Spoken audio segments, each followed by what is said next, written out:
ዛሬ አየሁ ተመለከቱ አባቶቼ የኔታ ይባቤ ታሰሩ ሳይሆን የኔታ ይባቤ እንዴት ታሰሩ?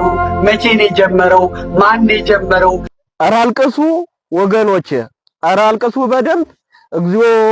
ህዝባችን ህዝበ ኢትዮጵያ በሙሉ ደህና እንዲሆን ሰላም የተወደዳችሁ የተዋህዶ ልጆች የእግዚአብሔር ቤተሰቦች በያላችሁበት የዓለም ዳርቻ የእግዚአብሔር ሰላም ይስፈንላችሁ። እንዴት ናችሁ? እኔ ደህና ነኝ፣ እግዚአብሔር ይመስገን። ሰሞኑን አንዳንድ መረጃዎችን በእኔ ሚዲያ እያቀረብኩላችሁ እገኛለሁ። ይህ መረጃ ምንድነው? በገዳማት በተለያዩ አድባራትና ገዳማት የተለያዩ ጥቃት፣ የተለያዩ የወንጀል ጥፋት እየተደረገ እንደሆነ እናስታውሳለን። ከአሁን በፊት በአቡነ ኤልያስ ገዳም ብዙ መነኮሳት፣ ብዙ አባቶች እንግዲህ የተለያየ ጥቃት እንደደረሰባቸው እናስታውሳለን። አሁን ደግሞ በዝቋላ አቡነ ገብረ መንፈስ ቅዱስ የተደረገው ነገር ሰሞኑን ቲክቶክ ፕላትፎርም ላይ እንዲሁም የተለያዩ ሶሻል ሚዲያዎች ላይ መነጋገሪያ ሆኗል። አሁን ይሄ ገዳም ምን ላይ ደርሷል? ሰላሙንስ አገኘ ወይ? ብፁዓን አባቶች አሁን እያገለገሉ ነው ወይ?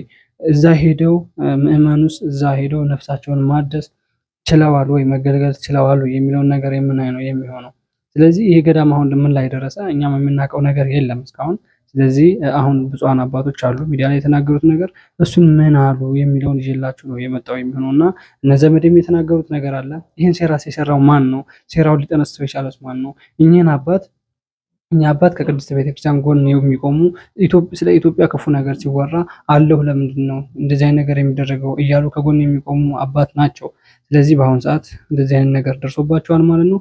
እስኪ ወደ ቪዲዮ ነው የምንሄደው። ወደ ቪዲዮ ከመሄዳችን በፊት ግን የወንድሜን ስለዚህ ቋላ ወይንም ስለ አሁን ስላለው ጊዜ እንባችን ደረቀ የሚለውን ዝማሬ ባጭሩም ቢሆን ሰምተን ወደ ቪዲዮ እንሄድና ሀሳብ አስተያየታችን እንሰጣለን።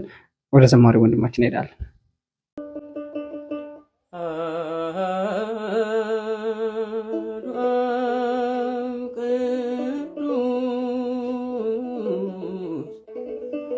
ብሎ የቀደሰ የካህኑ ደም ነው በግፍ የፈሰሰ ማን ማንን ያጽናናው? በሁሉም ቤት ለቅሶ መቼ ነው የሚቆመው? እንባችን ታብሶ እንባችን ደረቀ።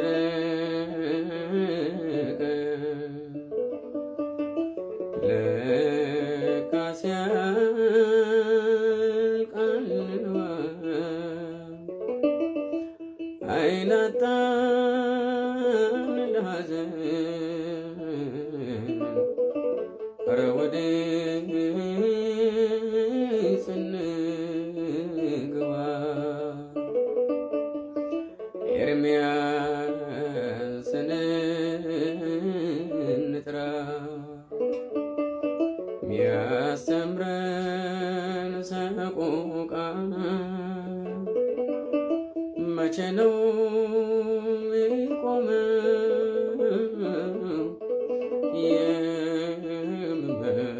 የምዕመናን ዜጋ መቼ ነው የሚቆመው?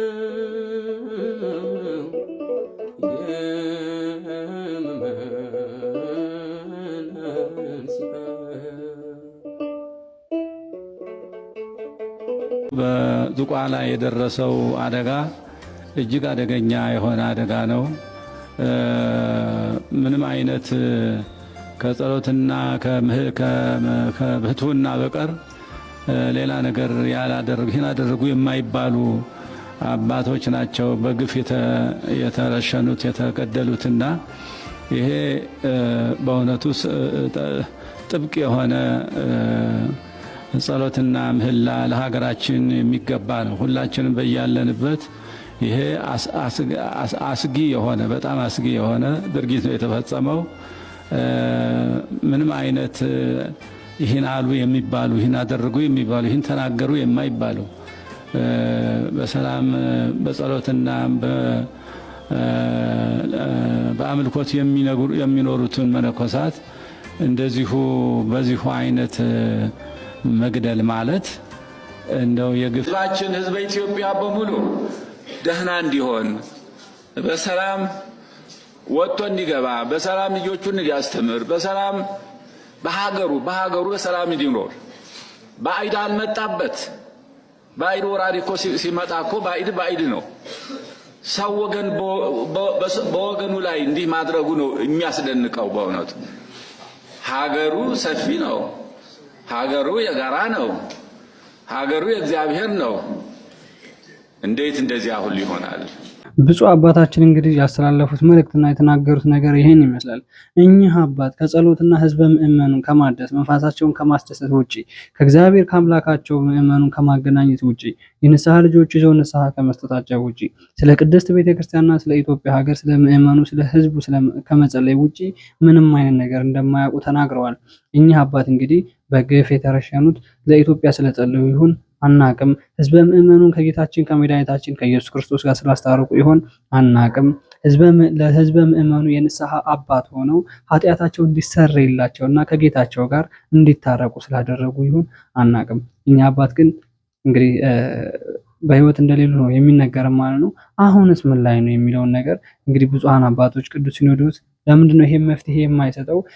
ከመንግስት ጋር ሆኖ ይሄን ነገር ወደ ሰላም የማያመጣው ለምንድን ነው ብለን ብዙ ጊዜ ጮኸናል። እስካሁን ግን መፍትሄ የተገኘ ነገር የለም። መነኮሳቱ ልንወጣ ነው እያሉ ነው ከገዳሙ። እንዲሁም በቲክቶክ ፕላትፎርም ላይ የተለያዩ ልጆች ለቀዋቸዋል። ልንወጣ ነው እባካችሁ አግዙን፣ ካላገዛችሁን እኛ እዚህ መነን መኖር አንችልም እያሉ መልእክት አስተላልፈዋል ማለት ነው።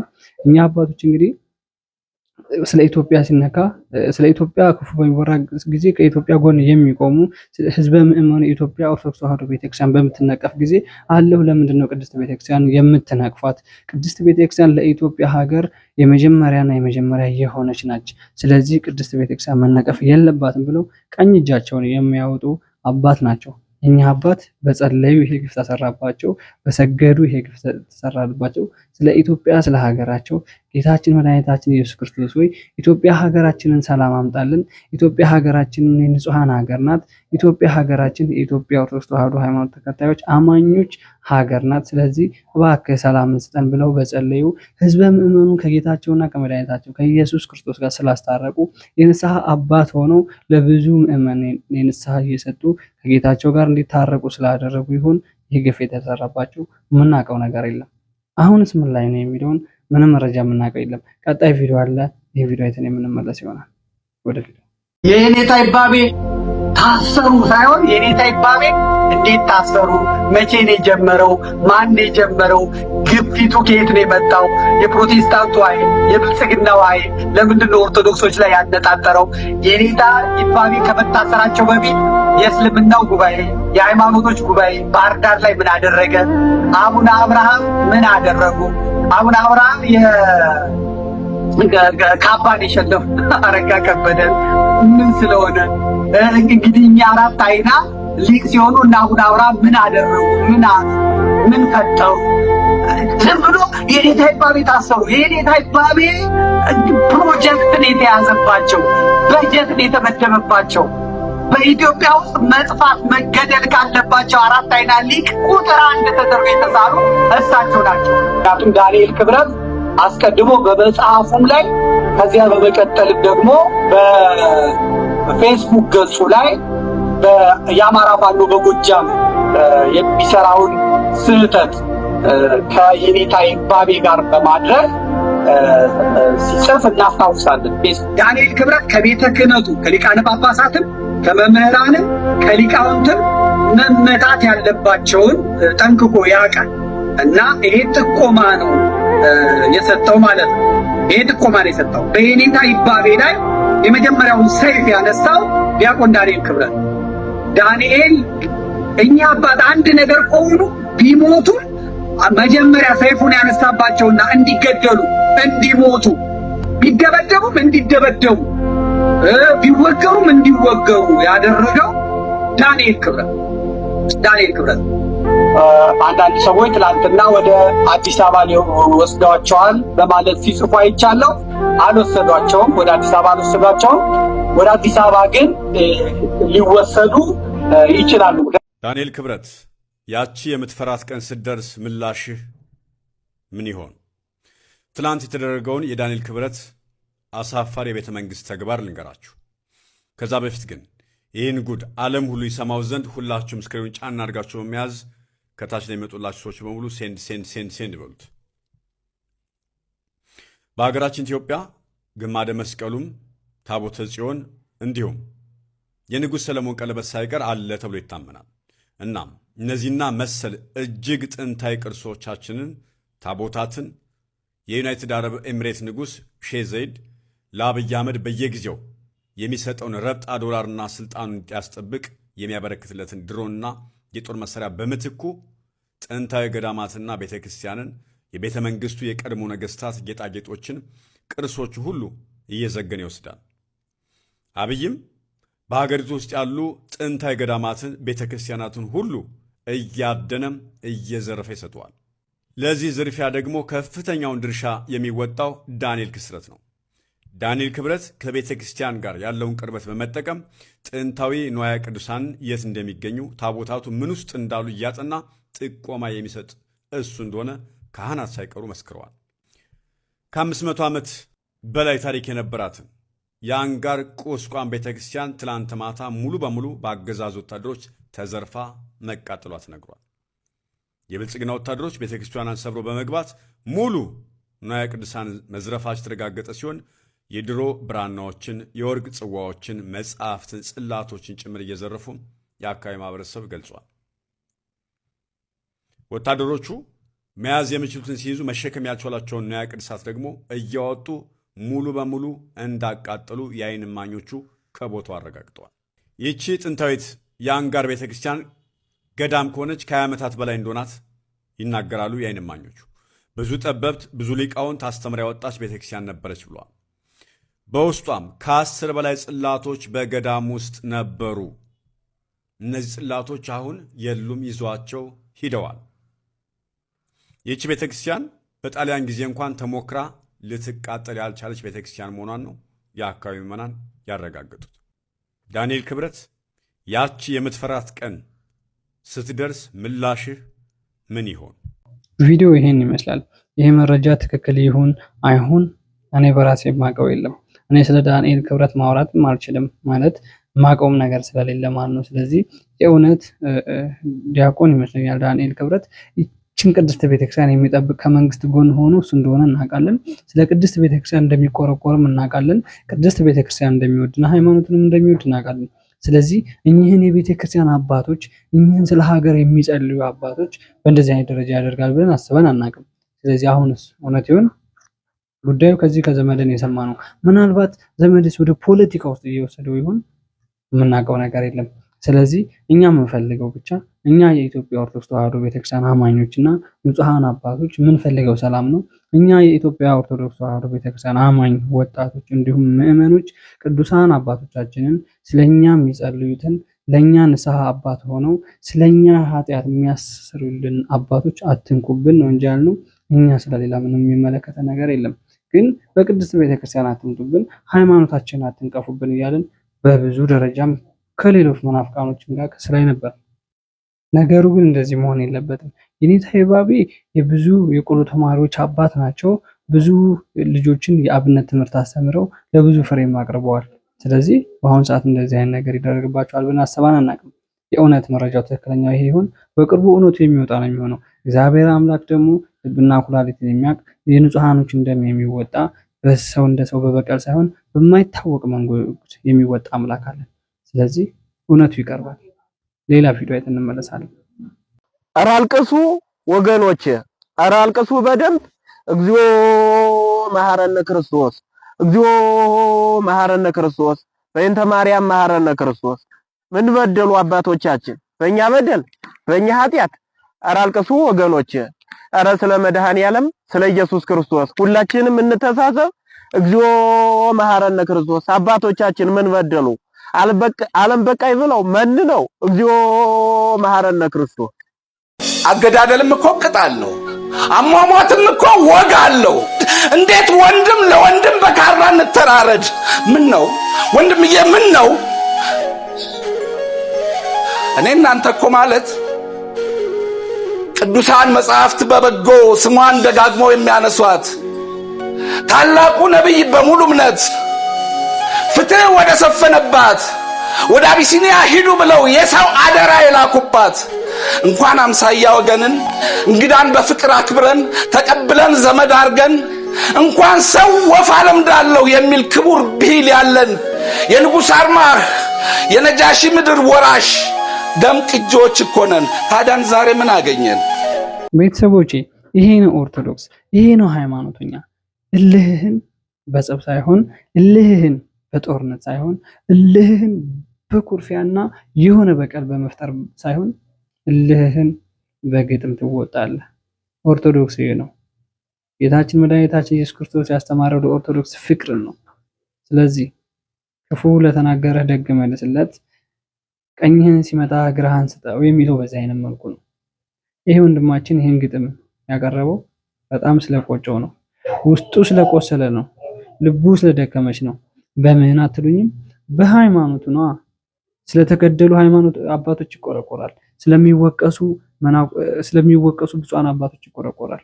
ገዳማቸው ውስጥ መንነው ስለሚኖሩ መነኮሳት እንደገና ከገዳማቸው ስለሚወጡበት ምክንያት ይቆረቆራል። ለምን እንደወጡ እንኳን በማይታወቅ መንገድ የተለያዩ መነኮሳኖች ውጭ ጎዳና ላይ ወጥተው እንደወጡ እናውቃለን። እነሱን ችግራቸውን ግን ቀርቦ እንኳን የጠየቃቸው አካል የለም እስከዛሬ። አሁን ግን በእንደዚህ አይነት መልኩ እየወጡ እንደሆነ እናውቃለን። አቅም ያለን ስለምንድን ነው ማናገዛቸው? እኚህ ቅዱሳን አባቶች እኚህ መነኮሳውያኖች እኮ የዓለም ኑሮ በቃን፣ እኛ ከክርስቶስ ጋር እንገናኛለን፣ ስለዚህ ዓለም ኑሮ የሚባለው ነገር በቃን፣ ሁሉም ነገር ከክርስቶስ ጋር ነው የሚሆነው ብለው እቺን ዓለም ገፍተው ነው መንነው ገዳም ውስጥ የሚኖሩት፣ መንነው ዋሻ ውስጥ የሚኖሩት። እንደኛ ተመችቷቸው የሚዛኑበት ነገር የለም። ለነዚህ አባቶች ይሄ አይገባቸውም።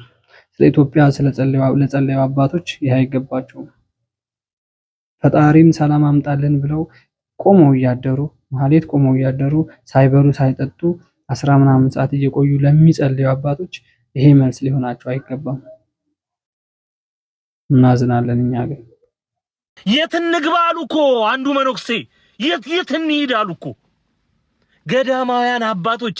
መኖርና መሞት ብርቅ ሳይሆንባቸው ስለዚህ ምድር ሰላም አብዝተው የሚጸልዩ ስለ ጸሎታቸው የት ሄደን እንኖራ?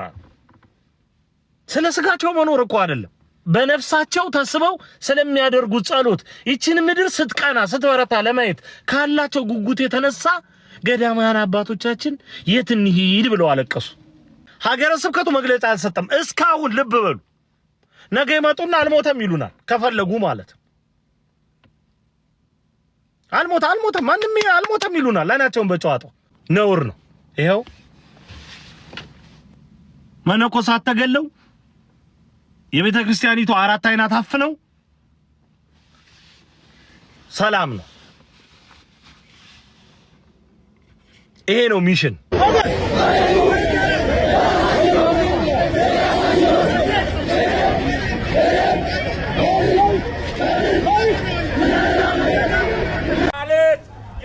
የበለስ ቤት ማለት ነው።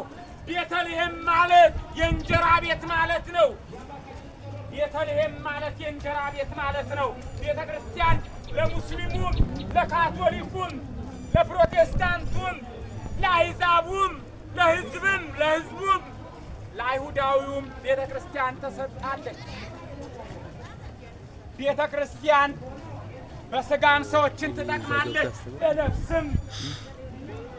በነፍስም መንግሥተ ሰማያትን ታሳያለች። በሰማይ ሰማያዊ ናት፣ በምድር ላይም ምድራዊ ሳትሆን ሰማያዊት ናት። እንደምን አደራችሁ? እንደምን ከረማችሁ? እንደምን ሰነበታችሁ? እንደምን አረፈዳችሁ? በዚህ ከተማ ገባ ከ12ቱ ደቀ መዛሙርት ጋራ ቢታንያ በምትባል ከተማ ገባ ይላል። ቢታንያ ማለት የበለስ ቤት ማለት ነው። በለሱን የጠበቀ ፍሬውን ይበላል። ዛሬ እናቴ ልጆች ብዙ አስተማሪዎች አሉ፣ ብዙ መምህራኖች አሉ፣ ብዙ ሰባኪያነ ወንጌሎች አሉ። ነገር ግን የእናቴ ልጆች ብዙ ሰባኪያነ ወንጌል አሉ። እኛን ግን ከኃጢአት በትምህርታቸው መመለስ አልቻሉ። ክርስቶስ ግን በትምህርቱ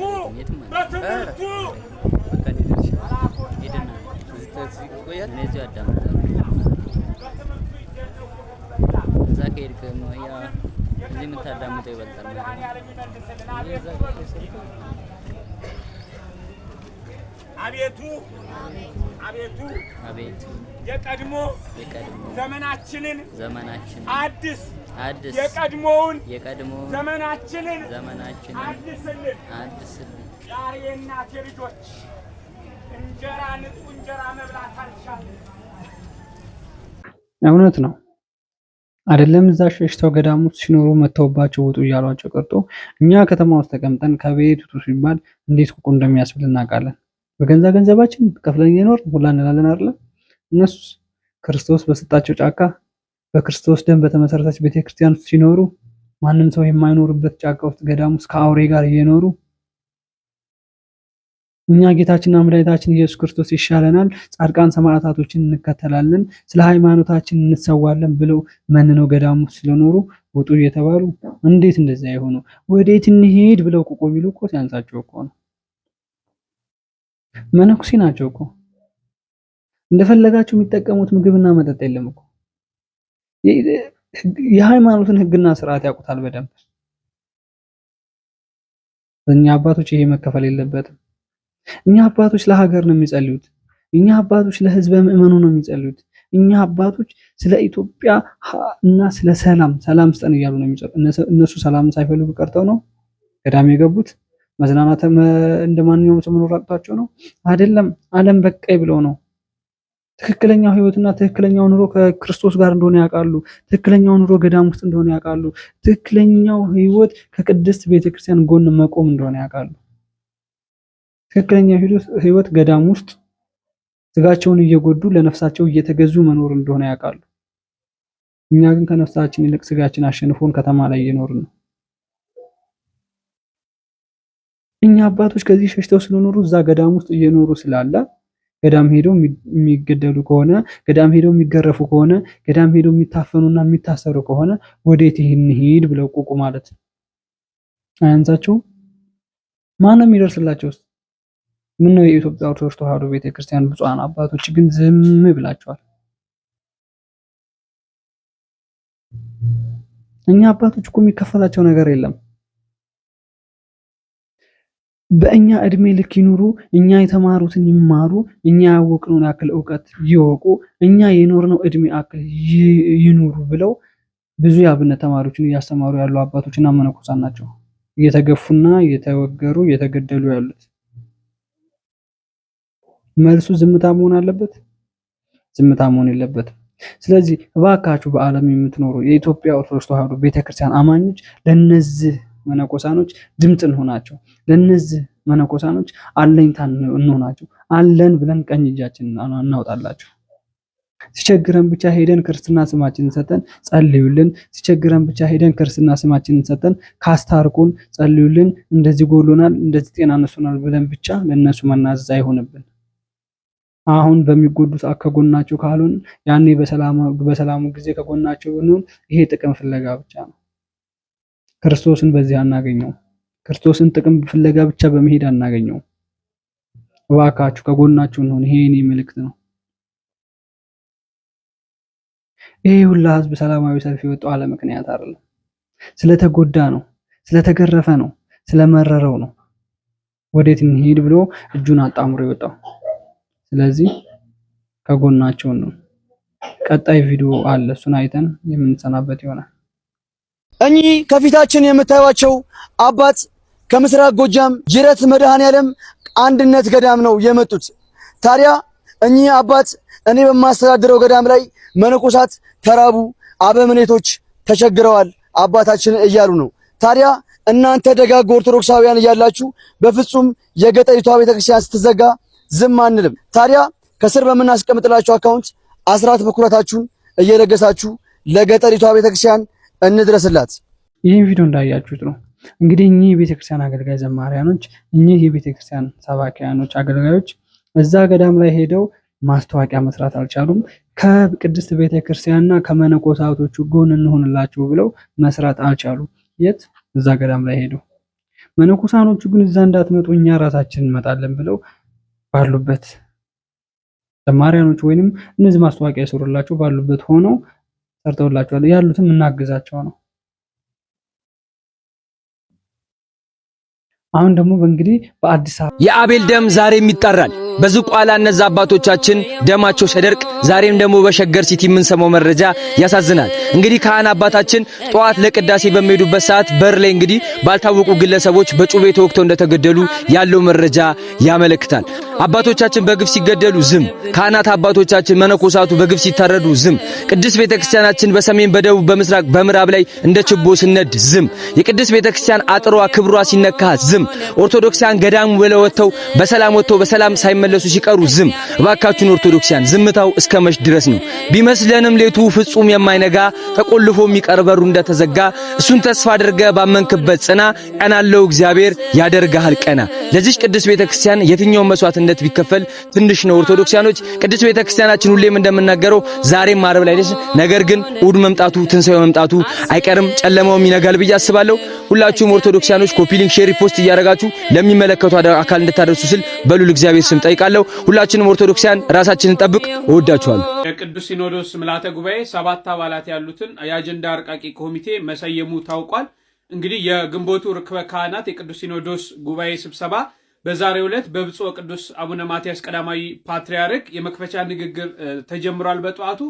ከዛም እንግዲህ የቅዱስ ሲኖዶስ ርክበ ካህናት ጉባኤ አጀንዳ በማርቀቅ እንዲያቀርቡ 7 ሊቃነ ጳጳሳትን የሰየመ ሲሆን ኮሚቴውም ደግሞ በቋሚ ሲኖዶስ ተዘጋጅቶ የቀረበውን አጀንዳ በመመርመርና በማሻሻል ለቅዱስ ሲኖዶስ ምልዓተ ጉባኤ በማቅረብ የሚያጸድቅ ይሆናል። እንግዲህ ይህንን ካቀረበ በኋላ ከጸደቀ በኋላ ቅዱስ ሲኖዶስ ምልዓተ ጉባኤ በእነዚህ አጀንዳዎች ውይይት ያደርጋል ማለት ነው። እነዚህም አጀንዳ እንዲያረቁ የተሰየሙት ሊቃነ ጳጳሳት ብፁዕ አቡነ ጎርጎርዮስ፣ ብፁዕ አቡነ ቀለሚንጦስ፣ ብፁዕ አቡነ ዮስጣቴዎስ፣ ብፁዕ አቡነ ኤልያስ፣ ብፁዕ አቡነ ሩፋኤል፣ ብፁዕ አቡነ ዜና ማርቆስና ብፁዕ አቡነ ኤልሳ ሲሆኑ ምልዓተ ጉባኤም ከአጀንዳ መጽደቅ በኋላ የቅዱስ ፓትርያርኩን የመግቢያ መልእክትና የቅዱስ ሲኖዶስ ጽሕፈት ቤት ሪፖርት ያጸድቃል ተብሎ ይጠበቃል ማለት ነው። መረጃው ለብዙዎች እንዲደርስ ኮፒ ሊንክና ሼር አድርጉት። ቅዱስ ሲኖዶስ የሚወስናቸውን የተለያዩ ውሳኔዎችን አጀንዳዎችን አያይዤ መረጃዎች በሚወጡበት ሰዓት እየተከታተልኩ የማቀርብላችሁ ይሆናል። መረጃውም በፍጥነት እንዲደርሳችሁ ከፈለጋችሁ ቤቱን ፎሎ ማድረጋችሁንም እንዳትረሱ።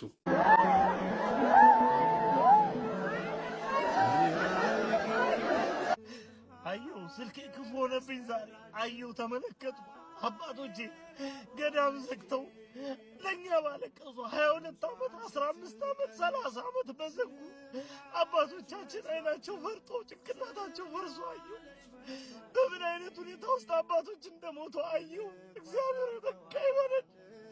አባቶቻችን ከሌሉ እኛ በምንድን ነው የምንጽናናው? ገዳማውያን ከሌሉ በምንድን ነው የምንበረታው? ለማን ነው አቤት የሚባለው? እግዚአብሔር ሆይ በቃችሁ በለን። የገዳም አባቶችን እንባ፣ የገዳም አባቶችን ደም አስበን ማረን። እግዚአብሔር ሆይ በቸርነት ቅረበን። ወደ ማንም የምንጮህበት የለንም፣ ወደ አንተ ነው የምንጮህ። መኖር አቃተን፣ መኖር ደከመን፣ ሸሽተንም መኖር አንቻልንም። እግዚአብሔር ሆይ ቤትህን አንተ ታደግ፣ አባቶችን አንተ ጠብቅ። ላይናገሩ አባቶቻችን ዝም አሉ። እድሜያቸውን ሁሉ የሰጧት ቤተ ክርስቲያን ዛሬ ፊት ነሳቻቸው። አባቶቻችን አይናቸው ፈርጠው በአንዱ ቁስል ላይ ደገመው የሚለው ይሄ አይደለ? ትናንትና አቡነ ገብረ መንፈስ ቅዱስ በዝቋላ ገዳም ያለው ነገር ገና ትኩስ ሆኖ ገና እንደዚህ በአይናችን እያየ ነው። ሌላ አባት ተደገሙላችሁ። ዛሬ የት ሄደን ነው? እኛ አባት በአሰቃቂ ሁኔታ ነው የተገደሉት። እኛ አባት በአሰቃቂ ሁኔታ ነው የተወጉት። ማን ይድረስላቸው? ስለዚህ ዝምታችን በዝቷል ማለት ነው በጣም። እባካችሁ የኢትዮጵያ ኦርቶዶክስ ተዋሕዶ ቤተክርስቲያን አማኞችና እባካችሁ ብፁዓን አባቶች ከመንግስት ጎን ሆናችሁ ይህን ነገር ከዳር እንዲደርስ እንድታደርሱልን በእግዚአብሔር ስም እንጠይቃለን። ያያችሁት ቪዲዮ እንደምታዩት በቅዱስ ሲኖዶስ ዙሪያ ወይንም ብፁዓን አባቶች በሚሿሿሙበት ደብር እየተሿሿሙ ነው። ገዳም ውስጥ ነው የሚኖሩ አባቶችን እየተገደሉ ነው። ገዳም ውስጥ ምን ነው የሚኖሩ አባቶች ደማቸው እየፈሰሰ ነው። የነሱ መፍትሄ ሳይሰጥ የነሱ ውጤት ከዳር ሳይደርስ የነሱ ደም ሳይደርቅ መሻሻም አለ። ለምን? እነሱ የሰው ዘር አይደሉም? ብፁዓን አባቶች እኮ እዚህ የሚኖሩት ኑሮ የሚሄዱበት መኪና ቆንጆ ነገር ነው። አይሄዱ እያልን አይደለም። አይሄዱ ይሄ ነቀፋ ነው። አይሄዱ ማለት አይሄዱ እያልን አይንሯቸው አይግዙ እያልን አይደለም። ግን የነሱን በቀል በምን አይነት መንገድ ነው የምንመልሰው? በፍቅር አይደለም። ስለዚህ ይሄን ነገር ለምንድነው ከዳር ማናደርሰው ነው? እባካችሁ አሁንም ቢሆን እኛ የኢትዮጵያ ኦርቶዶክስ ተዋህዶ ሃይማኖት አማኞች ሰላምንና ፍቅር እንፈልጋለን። እባካችሁ ባለንበት ብቻ ሰላም ስጧቸው፣ ለነሱም ለኛም ስጡ። ገዳማውያኖቻችን አይነኩብን። በገዳም ውስጥ መንነው የሚኖሩ ብፁዓን አባቶች፣ በገዳም ውስጥ መንነው የሚኖሩ መነኮሳኖች ሁሉ ሰላማቸውን ያገኙ፣ አይነኩብን እያል ይሄ የኛ መልእክት ነው። ቀጣይ ቪዲዮ እንገናኛለን።